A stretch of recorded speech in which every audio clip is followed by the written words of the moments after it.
All right, you still listening to Inspiration FM 92.3. My name is Stanley Uche, and this segment is called Rethinking Lagos. And it's here with me. I have Mr. Deji. Hey, hi Stan. How you doing? I'm doing great. And your week? Wonderful. Oh, okay. All right, so we're thinking Lagos. So what's the topic this morning? Yeah, it's good to be back here this morning. And today we're looking at Lagos visioning and planning the way forward. Lagos visioning and planning the way forward. Yeah. Now, just to remind you, you can be part of this. Remember, 0700 923 923 923 is the number to call. Let me take it again this time. 0700 923 923 923. Or send a message to 0817 313 6193. We're thinking Lagos. Yeah. All right, so here we go, Mr. Deji. Yeah, okay. Today, like I said earlier, we're looking at visioning and planning the way forward for Lagos. So, as I think some people actually are aware that there is a Lagos State Development Plan that is supposed to span between 2012 and 2025. And the vision states that by 2025, Lagos will be Africa's model megacity and global economic and financial hub that is safe, secure, functional, and productive.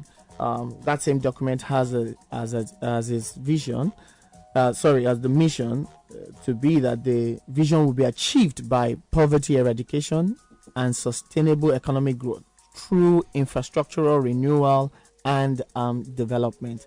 I'm sure you've heard of people saying, "Oh, there's a development plan for Lagos." Or, there was a shift, when we had the last administration. So basically, what we're trying to do this morning is to actually look at that development plan, its pros and its cons, and if we were to move on with a new development plan. 2025 is already here, so we have to start planning for the next 20-30 years. Okay. But I'm not alone in the studio to do this. I have two good friends here. Fabienne Hölzels is a professor of urban design at Stuttgart State Academy of Art and Design. She founded the Fabulous Urban, a design and research planning practice focused on less developed regions. She initiated and built in Lagos the Makoko neighborhood hotspot and was involved in the development of Makoko regeneration. So I can say that, Fabienne, you're actually a Lagosian. I like that. I mean, yeah. you've been here for quite a while. I think you're actually Swedish. No, Swiss and German. Oh, Swiss, German. Yeah. Okay, yeah. So, and I'm sure you have a Nigerian name. Ayomide. Okay, great. Ayomide. All right, nice. And it's not possible that you've been working in Makoko and you don't have a Nigerian name. And also we have in the studio Comrade Rahman Adebiyi. He's a chartered accountant and a tax expert. He's also an activist and a politician. He's the state chairman of the Liberation Movement Party of the Lagos State chapter. You're welcome, sir. Thank you very much. It's good to be here. Yeah, nice to have you. So let's get the ball. Let's get the ball rolling. So I think Fabienne, you go first. I know that there's something that you've been in Lagos working on this for quite some time now. How important exactly is the city vision? How important is city vision for development planning? Well, I think it is important mainly not because of the document that you have as such, but because through such an instrument, we call this a planning instrument, right? Yeah. This development plan is a planning instrument because the process that is behind it. Because you're able to involve a broad, what we call an actor's landscape, or let's say you're able to involve many different actors from all kinds of fields. We have these classical stuff, private, public, civil society, etc. But it's much more diverse than that because civil society is not just one sector, right? I mean, it is a sector, of course, but you have a great variety of actors within that civil society. So that's the really valuable thing. So it's something that is put together, bringing everybody together, all the key sectors together to formulate a common vision. Exactly. That's the interesting thing, Just to give you another example, the SDGs Yeah. from the United Nations. It's Sustainable not Development Goals. exactly these 17. I believe they are. It's not so important to have them now written on the paper, but the process behind, because all the nations were involved in elaborating together these goals. So this is tough negotiations, and that's really the valuable thing, because once you did it together, you can keep on reminding people, hey, we did this together, and now we have really to implement. So it's not a vision that the government or the leadership, city leadership, just comes together and hands over to the people. Exactly. It's something that we should get everybody involved in. Absolutely. Just before I go back to Mr. Ryan, so specifically now that we are looking at the Lagos State Development Plan from 2025 from 2012 to 2025, how would you assess this development plan so far? Well, I think it's great that such a plan exists first, and I remember it was the administration of former Governor Fashola who did it just before he left office. That was sort of his part of his heritage, which I think is great as a leadership instrument. But I would see, I see it critically the way it was put together, because it was not very inclusive. It was just what you said before. Mm-hmm. It was mainly a government document and saying that's what we want to do, which I think it should be, as I said before, a very inclusive and a very open process. Mm-hmm. That, of course, needs time. Yeah. Time means money, because you need people, to do that. And obviously that time was not there. Or I don't know exactly in which time it was put together, but it seems to be a very short time that was put together, not involving, in my opinion, the relevant actors. Okay, Mr. Rahman, how would you, she has spoken about having key actors involved in this whole process. How much ownership do you think Lagosians have over the development plan for Lagos? Well, I think, good morning, Lagos. It's good to talk about this, because if you ask an average Lagosian, everybody will tell you, yeah, I think there's a development plan, but have you seen it? If you've seen it, what did you know about it? So it's good enough that we develop documents to develop our state, and it's good enough to communicate it down. And in communicating it down, people begin to key in. And for Lagosians, I think probably if I put it in context, a few people would have seen this document might have been people in government, people who are high up there. So it looks like a top-down documentation as against being a bottom-up. Yeah, but notwithstanding, it's a good start. It's a good way to go, because people who don't plan has planned to fail. And we have not planned to fail in Lagos. Oh, great. So basically, it is very, very essential that this is a shared vision and something that is accessible to people. I know the document is like about 300 pages. Yeah. So probably even to share with people, you need like an executive summary of this vision, and everybody knows where we exactly belong. Now, talking specifically to the vision of this plan, it says, the mission rather, it says the vision will be achieved by poverty eradication, sustainable economic growth through infrastructural renewal and development. So there is poverty reduction and there's infrastructural development. In practical terms, where we look at what is happening in Lagos now, so there's a whole lot of infrastructural development in the bid to eradicate poverty. And this translates to, for the past 2 weeks, we've been looking at informality.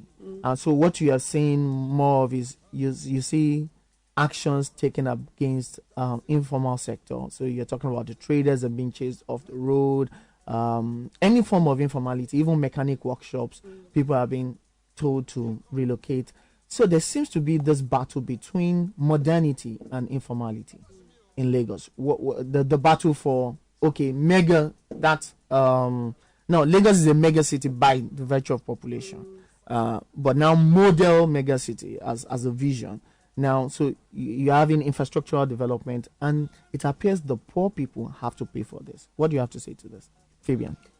Yeah, I think that's. I think you summarized it quite well, and I think that's for me a bit the key problem that I discussed this these days and last weeks with many representatives of these, what we call poor community, or the government would call them blighted communities, whatever you want to use, low-income communities, whatever.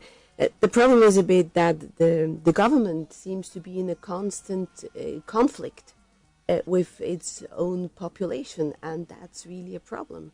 The government should work with the people and not against the people, and that's what seems to happen really. And if you read what's written in this development plan, if you see what government is going to do, like Eco Atlantic City and all these developments, it does not really seem to match the reality on ground. That is a very different one. I mean, who, assuming Eco Atlantic City would ever come into manifestation, would ever be, a existing neighborhood, I mean, who can ever afford to live there? And the communities I work with, these so-called blighted communities, I don't like the word anyways, but as you said, and these people have less economic possibilities, so I think this should be the main target of the government. And being poor is not a crime. I mean, it's okay to be poor, and I see a mismatch here in the policies and in the projects, and what is the real target group of this city? That is 60-70% what you call informal sector. It's also a word I don't like. I know. But this is what really makes up this city, right? I mean, really, I mean, this is what drives the city. This is really where life happens, you know? And so for clarification, so there's a challenge. Sometimes some people don't want to refer to this sector as informal. Yeah. Because there's a whole lot of formality in the sector. Right. And so usually the tag name is sometimes a problem, but we're just talking about the people under the low income group, right. What you may classify as the poor group. So I'd like to just ask Mr. Rahman, what do you think? How should we approach integrating this sector into development planning in Lagos? I think this sector is the most critical for Lagos, and ask me why, because they form the bulk of what makes Lagos move forward, and they form the bulk of why a lot of influx coming to Lagos, because that's the main receiver of those people who have been displaced in every part of the country, and that's why Lagos thrives. That's what Lagos stands for. Lagos stands for that informality, because that is what makes everybody become part of Lagos in anywhere you find yourself. And for Lagos to develop, I think it should be a bottom-up approach. And how do I mean? Because take for instance, I'm going to paint a scenario. You have a local people in a particular environment. They have lived there for about 30 years or 100 years. And because of modernity, you decide to move them away. Why don't you integrate them into the system in such a way that you build them to come to par with the modernity you desire? At the same time, you build the new modern city you desire. So that at the end of the day, the people will see themselves growing, because you don't have a city without a culture. You don't have a city without an heritage. And a lot of things I found happening in Lagos is a lot of people's heritage has been eroded, cancelled. People who their ancestors, to use the right word, have lived for long. Before you know it, for the vision that we all carry now, modernity, we make these things go into extinction. All right, so let me just cut you there now. You said something like building them. Yeah. How can this be possible? It's possible, and it's possible because even today, I think the government of the day is trying to, integrate them. And how do you build? To build is simple. You need these people to be orientated. Yeah. You need them to be educated. To be part of this mega city that we're looking at right now. You need them to be educated. And when you educate people, it's now easier to pass the information of the master plan. To say to them, take for instance, let me paint a very good scenario of environment that has not been well planned in Lagos. Ikorodu, for instance, and its environment. You look at people of villagers there who are building, just building for building's sake. They're not building to to a plan. They're not building to a master plan that is there. They're just building to live, to survive. Okay. These are, a lot of low income earners are there. But when government now put a plan together and say, this is my vision for your environment, so it's now easier for them to key in. And when government now have them in mind, because a plan that does not have, there is not people-centric. It's not the best plan. It has to come, it has to be people-centric, because you are creating that for the people. All right. To be able to develop. And so you're saying the government should go straight to the people and say, okay, fine, this is what we want to do first of all, before they put down anything on paper. Is that what you're saying? No, what I'm saying is the government has a generic plan. Okay. They need to have the people buy in. When you have the people buy in, the conflicts will reduce. The people will naturally begin to develop themselves in trying to accomplish the government goals. Okay. And what would you like to say to that? Well, I probably disagree, because I agree with what you're saying in general terms, but I disagree with the word they have to be integrated, the people. I mean, they don't have to be integrated because they exist, right? I mean, life happens.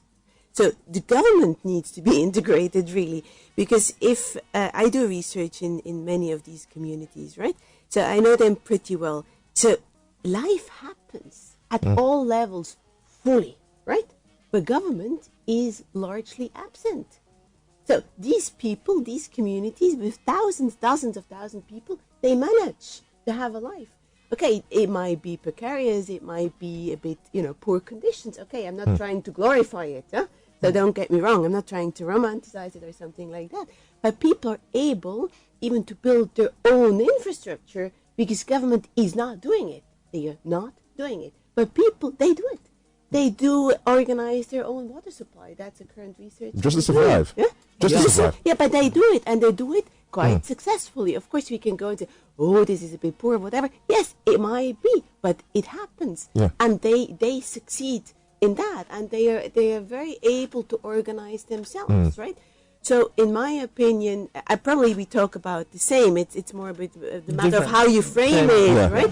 So I think government, if at all, should go and say, hey, how can we help you? Okay. Yeah, what Before can they we start do the plan. Exactly. Instead of saying this is our plan and now you have to follow this plan. Yeah. All right. So let's have your thoughts this morning. 0700 923 923 923 0700 923 923 923. Remember, it's all about Lagos State Development Plan 2012 to 2025. What do you think about this? Do you think the government, do you think they're doing enough, or do you think they should, take away the plan and bring up something fresh where they will start with the people first of all before they now draw up this plan? What do you think about this? Let's have your thoughts. 0700 923 923 923. I'll send a message to 0817 313 6193. Okay. Yeah, Mr. Rahman, I'll get back to you now. It seems that infrastructural development, there's so much focus on the state. The state is doing so much. We're having bridges, we're having malls and all of that. It seems the activity of the state government is overshadowing the local government. What would you say to this? I think in Lagos, that's what everybody is challenged with. The local government are like non-existent, and I'll say why. I'll say why because some 20 years ago, the local government, you find them building the inner streets, building the gutters, and what have you. And, within a particular local government, you can measure the level of development in comparison to another one. But what do we have now? We have now a state-led approach to everything, which is top-down. Yeah. It should be bottom-up, because what do we call grassroots? Grassroots is the local government. That's where you have the people who actually, in the context of politics, who actually vote, the real people that exist. Let's just take this call. Hello, good morning. Hello, good morning. Good morning. Where are you calling from? My name is Niyi, calling from Oshodi. Niyi from Oshodi. Go ahead, talk to us. Yeah, lovely topic, and I applaud the guests that you have in the studio. But I think we should understand that the last comment made by the woman about the government integrating into society is what we should have, and not the society integrating into government. Because basically, when we even talk about the local government chairman and that council and the issue, how many of these local government chairmen live in the local government that they are in charge of? I doubt a large number of them live there. Then we don't have this. I don't know. Is it a feedback or a process of creating infrastructure before major developments? Dangote has a refinery going up in Ibejuleki, right? But we still have this narrow two-road system there. When the trucks come out, what happens to the road? Traffic. So, traffic. And there are people that have been living there, and there are people still moving into those areas. That place is developing faster than it should, but there's no plan for it. So when these trucks come out, everybody is stuck there for hours. It becomes another apapa in the making. But they know about this. But they are not doing anything about it. But if it's to develop certain areas for the highbrow rich people that hardly pay those taxes, they will be willing to develop, resurface the road as many times as they want because they are the people within that area. So everybody should be treated justly. The society shouldn't be the one to look out for government to do the right thing. The government should be the one looking at society, tell society these are the things you need to do. So we need to develop the society around a plan that benefits the society and not the government. All right, thank you. Most of the time, yeah. All right, thank you very much. All right, you heard him. I want to react to that. Yeah, I think I need to put it in the right perspective. What I'm saying is this. As we are today, and I'm going to start with an analysis, government is the one catching up with the people because the people develop themselves faster. Let's take this one. Hello, good morning. Hello, good morning. Yeah, good morning. Good morning. Your name and where you calling from? Yeah, my name is Godwin from Lekki. Go ahead, talk to us. Okay. Well, I think the last caller has made my idea. You see, in developed world or developing society, what they do is you hardly see any form of questionnaire before any development comes to a particular community or sort of. In developed world or developing countries that are serious, before anything comes to a particular area, they take census of the numbers of people that are living there, they project how many people are we expecting in the next 5 years, how many cars, those sort of things. They don't do it. Who is going to do it? Is it the private individuals that are living there that are going to do it? It's the government. Everything still lies on the government. But most times people will say, no, government is not the one that will do everything. Yes, but they take the lead. They should take the lead. That's my concern. Thank you. All right, thank you very much. Government should take the lead, you see. All right. Okay. Yeah, so what we're saying is simple. The government, when you have a development plan, for instance, I'll pick Ibejuleki as the guy said, before the people begin to move in, you must share your vision and you must allow the people to key in. That's my view. Okay. You understand? Because you want to build a new city. Then there are people existing there before now. Yeah. You take their views and everything that will make them, modern. You put it in there, and then you share your plan with them. If it's in tune with them, you begin to. Or if it's in tune with them, they'll leave. If it's not, that you force them out. If it's in tune with them, you impute their. Go ahead. Yeah, you get their input into what you're doing, so that at the end of the day, the system become robust. The environment become a complete society, not by eradicating, not by moving people. You understand? Because the important is government need to forward plan. What about making makeshift arrangement for these people? That's not even the ideal. All right, so let's take this one. Hello, good morning. Hello, good morning. Good morning. Your name and where you calling from? I'm calling from Ludwig. All right, go ahead. Let's have your thoughts. I want to correct the point that woman mentioned that people are organizing themselves. People are providing commodities for themselves. That one is not. That one doesn't go. That one does not go far at all. But are you saying people don't provide these things for themselves, like maybe water and a good place to stay and live? No, people can only do little or nothing. Like, for example, in our area now, the woman said that people are organizing and they are integrating themselves. What I want to say is that, look at, for example, now, water. We have water corporation in this area. Local government, state government, they are not doing anything about it. The water corporation is moribund, it's down now. The people that are providing water, they are just exploiting people, selling it at a cutthroat price. And as for road, the people can only do little. The people cannot build roads. They can only maybe find a gravel to cover the cities. So people can't do much. Okay. Yeah. All right, thank you very much. Can we just take this last one before we go? Hello, good morning. Hello, good morning. Hello, good morning. It's Virgin FM 92.3. Good morning. Hello. Hello, good. All right, thank you very much. Fabienne, I'll allow you to take the last shot. So we're just some few years to the end of this present plan. Going forward, what are the key things, 2 key things that we need to start considering in putting together the next plan? Well, one key thing for me would to have a real inclusive process. That means really involving many stakeholders or actors, however you want to call that, to put this a vision together. It should not be what we call a top-down process from Lagos State government.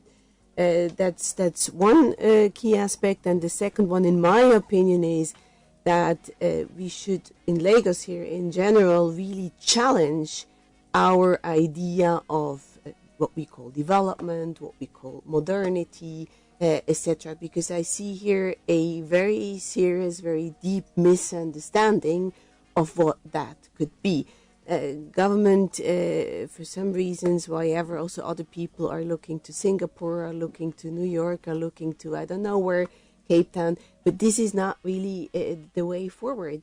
We should look at what is happening here in Lagos and take it from there. Okay, so you're saying basically the new plan should acknowledge the informal economy and unleash its potentials. And, I think that's where we'll just wrap it up. Yeah, but also, I think we didn't touch on that. Traditional ruling systems. I mean, if you go to these communities, these bales, CDAs, they are really, doing the work, not the local government, not the state government. How can we come up here with a fusion of what we call the modern colonial system, ministries and governor, and the traditional system? How can we have here a fusion, right? And bring this forward. I think that's like we say, it's called Rethinking Lagos. So you hear new ideas and new perspectives. So before we wrap up, I'd just like to announce that we are organizing a bus tour called City for Profit or City for People. So some of the things that we're talking about, so we're organizing a bus tour next week, Saturday at 11 a.m. You can be part of it. We're going to be paying visit to some sites, to some communities, specifically in relations to the things that we've been discussing. So you can send your name to 0908 502 3108 0908 502 3108. And you can also follow us on Twitter at Rethinking CI. And that's the show for the week. All right, we'll be back again next week. We'll be back again next week. Something more interesting. Thank you very much for the Thank you, Fabienne. Right. Thank you, Mr. Rahman, for coming. Good morning, Lagos.